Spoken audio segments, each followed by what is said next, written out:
ahead, Greg. Sing the words. I'm not. Sing the words. You know them. Not in the presence of Hilary Duff. She's in the middle seat right there in the video. She's on the couch. Hilary Duff. Welcome to Good Day New York. It's so cool to see you. Thank you. Thank you for having me. I wish you would get up and sing. He really does know the words. Good. The Saturday night. Go ahead. No. It's not necessary. It's a little early, right? Hilary, welcome. How's it going? Awesome. Thank you for having me on. How's the baby? I mean, edible. He's so yummy. I just want to rub his skin off, and I miss him so much. 13 months old. Yes. What's he doing? Running everywhere. He's into everything. He's running. He's busy. He is busy, and just making us laugh, like really getting his personality, and he loves vacuums. It's the weirdest thing. Did you baby-proof the house yet? Because I remember my husband would like get tennis balls, or he'd do it seasonally, either like little footballs or tennis balls, and like put them on the corners of things. On the corners of things, like baby bumpers. Oh my God! Well, not too many. We noticed not too many things in our house had really sharp corners, but we had to do all the drawers because he was just taking everything out and obsessively putting them back in, and then taking them out and putting them back in, and so our house would be a mess. And so we like mildly baby-proofed. Well, that's cool. How long have you been married, by the way?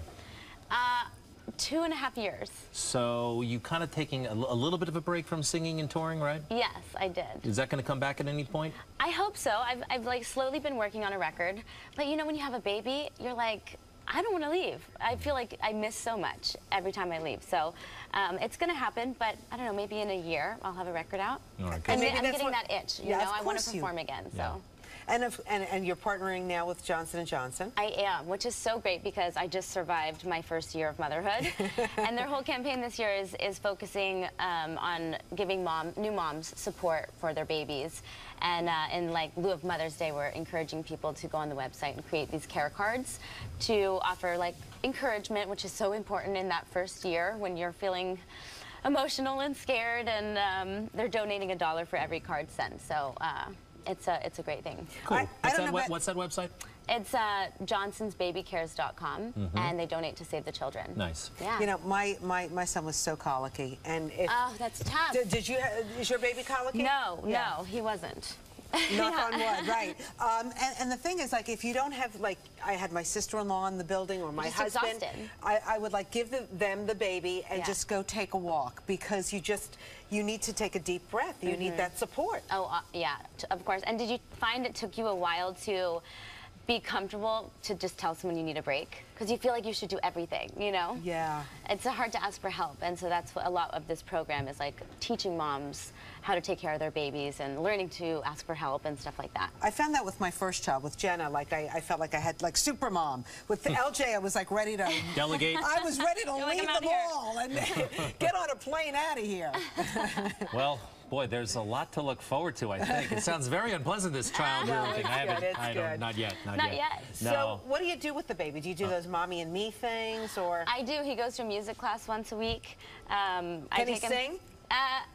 You know what? He's not talking too much right now. He does a lot of noises, but he can beat on drums, which is pretty funny. And he loves hockey sticks, which scares me already. Your husband's a hockey player, right? Professional hockey player? Yeah, he retired recently? Yes. How'd you get into music? How'd you start? You know what? I had just gotten off my TV show, Lizzie McGuire, which was a big hit, and I got really, really lucky. And I had sang my whole life, and I was just sick of doing the same thing every day, going to set. And I told my mom I wanted to be a singer, and she was like, oh God, here we go. But has always been really supportive. And I started taking classes, and I started interviewing with labels, and it happened like that. Did you write that Wake Up song? I co-wrote it. You co-wrote it, because it had a lot of insecurity. I'm surprised how much insecurity that you reveal in that song. Really? Even pop stars can feel vulnerable, right? What words did you think? Pump up the volume. Oh, this is when her mood is improving. Because she's getting out of the house. Right. She's going out. But earlier in the song, you know, what does she say? You were afraid of the rumor mongering and all the people who were saying stuff about you. Yes. And they did not know. Yes. They did not know you. That's right. That's right. But the song's also about bullying, and I think normal people outside of my life can relate to it. It's also about the glamorous life. Hollywood and Vine, London, Paris, maybe Tokyo. It's about taking the world on. Yeah, no, it's good stuff. I told you he knows You're the awesome. words. I love that you love that song. That's the extent of it. How's your sister, by the way? She is great. She's getting ready to come out with a cookbook. She's kind of doing this like lifestyle cooking book that's beautiful, and I'm so proud of her for doing something so different and dedicating a whole year to it. So we both had books, are having books come out this year. So yours is? Mine is called True, and it's the last in a trilogy, and it was it was fun for me because it was a new creative outlet where I was kind of taking a break from acting and singing and learning how to be married and enjoy that part of my life, you know, but I still wrote and got to stay in my pajamas and not have anyone look at me for a while and still be creative, you know. I just wonder, you know, child star, and there's a lot of child stars out there, but not all of them like seem to succeed and have like a grounded life, happy marriage, you know, beautiful child. Is it hard to go off track in La La Land? I think so. I think that there's, you know, a lot of good and bad to that city, and it's easy to lose yourself, and staying focused is important. Surrounding yourself with the right people was key for me. Who did you surround yourself with? I mean, you know, work-related people that didn't just say yes to me all the time. It's important. I said earlier, I'm still scared of my mom, so I hold her at a very high place and you know, don't ever want to disappoint her. Well, Kim Kardashian could really use this lesson right now. No, she's surrounded with people who say yes to her. But you know her mom is the manager, and right. Her mom, I think, encourages her to do these things, right?